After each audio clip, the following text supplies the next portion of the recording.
Dans une ancienne histoire, issue de la tradition juive, il est raconté comment le roi Salomon parvint à emprisonner le roi des démons en utilisant une ruse ingénieuse.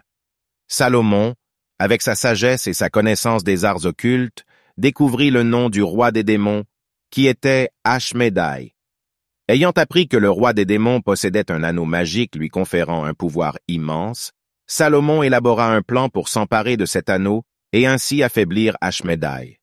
Salomon fit construire une grande coupe en or finement décorée et la remplit de vin fort. Il fit appel à l'un de ses serviteurs les plus loyaux et lui confia une mission délicate.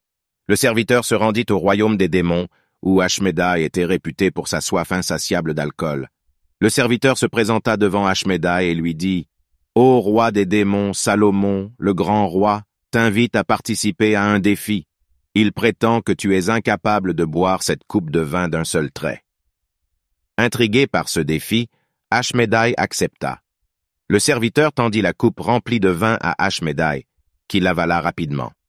Mais ce que le roi des démons ignorait, c'est que Salomon avait préalablement fait inscrire le nom de Dieu à l'intérieur de la coupe. Dès que le vin toucha la gorge d'Ashmédaï, il ressentit une douleur intense et fut brûlé par le nom de Dieu inscrit sur la coupe. Ashmédaï hurla de douleur et réalisa qu'il était tombé dans le piège de Salomon. L'anneau magique, qui était source de son pouvoir, se détacha de son doigt et tomba dans la coupe. Le serviteur, profitant de la confusion et de la douleur d'Ashmédaï, scella rapidement la coupe, emprisonnant ainsi le roi des démons à l'intérieur. Salomon récupéra l'anneau magique et Ashmédaï devint son prisonnier. Cette histoire met en avant la ruse et l'intelligence de Salomon, ainsi que sa capacité à utiliser la connaissance occulte pour triompher des forces du mal.